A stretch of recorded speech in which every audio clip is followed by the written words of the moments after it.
مدین کی آبادی مصر سے 8 منزل پر واقع تھی۔ حضرت موسیٰ علیہ السلام کیونکہ فرعون کے خوف سے مصر سے نکلے تھے، اس لیے ان کے ہمراہ نہ کوئی رفیق تھا، نہ کوئی رہنما اور نہ ہی زاد راہ، اور تیز چلنے کی وجہ سے وہ برہنہ پیر بھی تھے۔ اس پریشان حالی میں حضرت موسیٰ علیہ السلام مدین کی سرزمین میں داخل ہوئے۔ جب مدین کی سرزمین میں قدم رکھا تو دیکھا کہ کنویں کے سامنے پانی کے حوض پر بھیڑ لگی ہوئی ہے اور جانوروں کو پانی پلایا جا رہا ہے، مگر اس جماعت سے ذرا فاصلے پر 2 لڑکیاں کھڑی ہیں اور اپنے جانوروں کو پانی پر جانے سے روک رہی ہیں۔ بہرحال حضرت موسیٰ علیہ السلام سے یہ حالت دیکھی نہیں گئی اور آگے بڑھ کر لڑکیوں سے دریافت کیا کہ تم کیوں پانی نہیں پلاتی، پیچھے کس لیے کھڑی ہوئی ہو؟ دونوں نے جواب دیا کہ ہم مجبور ہیں، اگر جانوروں کو آگے لے کر بڑھتے ہیں تو یہ طاقتور لوگ زبردستی ہم کو پیچھے ہٹا دیتے ہیں، اور ہمارے والد بہت بوڑھے ہیں، ان میں اب یہ طاقت نہیں کہ وہ ان کی مزاحمت کو دور کر سکیں۔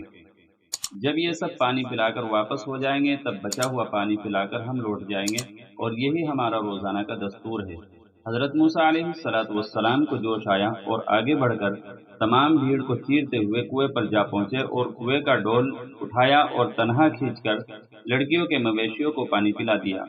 حضرت موسیٰ علیہ السلام جب مجمع کو چیرتے ہوئے آگے بڑھے تو اگرچہ لوگوں کو ناگوار گزرا، مگر ان کی پرجلال صورت اور جسمانی طاقت سے مرعوب ہو گئے اور ڈول کو تنہا کھینچتے ہوئے دیکھ کر اسی قوت سے ہار مان گئے جس کے بلبوتے پر کمزوروں اور ناتوانوں کو پیچھے ہٹا دیا۔ جب ان لڑکیوں کے گلے نے پانی پی لیا تو گھر کو واپس چلی گئی۔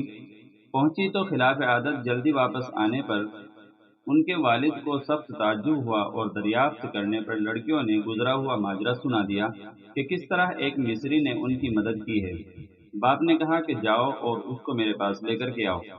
یہاں تو باپ بیٹی کے درمیان یہ گفتگو چل ہی رہی تھی، ادھر حضرت موسیٰ علیہ السلام پانی پلانے کے بعد قریب ہی ایک درخت کے سائے میں بیٹھ کر سکتانے لگے۔ مسافرت، غربت اور پھر بھوک پیاس، اس حالت میں انہوں نے دعا کی، اے پروردگار، اس وقت جو بھی سامان میرے لیے تو اپنی قدرت سے نازل کرے، میں اس کا محتاج ہوں۔ لڑکی وہاں پہنچی تو دیکھا کہ کنویں کے قریب ہی حضرت موسیٰ علیہ السلام بیٹھے ہوئے ہیں، اور شرم و حیا کے ساتھ نیچی نظریں کیے لڑکی نے کہا، آپ ہمارے گھر چلیے، والد صاحب بلا رہے ہیں، وہ آپ کے اس احسان کا بدلہ دیں گے۔ حضرت موسیٰ علیہ السلام یہ سن کر اٹھ کھڑے ہوئے اور لڑکی کی رہنمائی میں چل پڑے، اور لڑکیوں کے باپ کی خدمت میں حاضر ہو کر ملاقات کی۔ ان بزرگ نے حضرت موسیٰ علیہ السلام کو پہلے تو کھانا کھلایا اور پھر ان کے حالات سنے۔